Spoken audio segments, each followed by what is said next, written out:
কুশিয়ারকুলে শান্তি বজায় রাখতে বুধবার উভয় সম্প্রদায়ের বিশিষ্টদের সাথে এক সভায় মিলিত হলেন ভিজিলেন্স অ্যান্ড এন্টি করাপশন বিভাগের ডিআইজি। এদিন এলাকার বিশিষ্ট ব্যক্তি তথা বিজেপি নেতা সুব্রত চক্রবর্তী, কয়েস আহমদ, সুকুমার দাস সহ গণ্যমান্য ব্যক্তিবর্গ সহ এলাকার নাগরিকদের সাথে সাক্ষাৎ করে এলাকায় শান্তির সম্প্রীতি বজায় রাখার আহ্বান জানান। এলাকায় কেউ যেন আইনকে হাতে তুলে না নেন, প্রশাসন নিজের কাজ চালিয়ে যাচ্ছে। গত সোমবার রাতে যারা উস্কানিমূলক কথাবার্তা ছড়িয়েছিল তাদেরকে শনাক্ত করে চিহ্নিত করে আটক করে উপযুক্ত শাস্তি প্রদান করা হবে। আইনের ওপর ভরসা রাখার আহ্বান জানিয়ে তিনি আরো বলেন, ওই রাতের ঘটনায় যে দোষী হবেন এমনকি কোনো রাজনৈতিক প্রভাবশালী ব্যক্তিও হয়ে থাকেন তাকে ছাড় দেওয়া হবে না। আইন সকলের ক্ষেত্রে সমান বলে মত ব্যক্ত করেন ভিজিলেন্স অ্যান্ড এন্টি করাপশন বিভাগের ডিআইজি।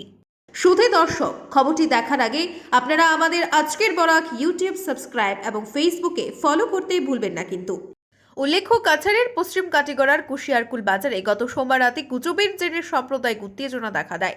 জখম হয়েছেন স্থানীয় সমাজসেবক কনকনাথ। সোমবার রাতভর প্রশাসনের তরফে চেষ্টার পর পরিস্থিতি শান্ত হয়, তবে এই খবরটি বরাক তথা আসামের হইচই ফেলে দেয়। তারপর এরই পরিপ্রেক্ষিতে মঙ্গলবার বিকেলে কাছাড়ের জেলা শাসক রোহন কুমার ঝা, এসপি নোমান মাহাতো সহ প্রশাসনিক আধিকারিকরা কুশিয়ারকুলে স্থানীয়দের সাথে সভা করে শান্তি বজায় রাখার আহ্বান রাখেন।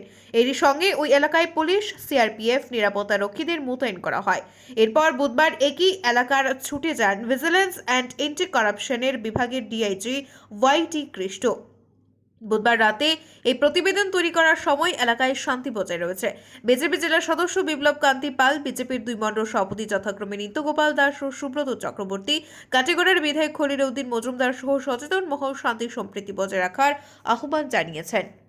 এটাই প্রার্থনা আছে, এটাই প্রেয়ার রিকোয়েস্ট আছে, শান্তি ব্যবস্থাটো আপনাদের বনাই রাখিব লাগে। এইটো আপনাদের ঘর হয়, আপনাদের গাঁও হয়।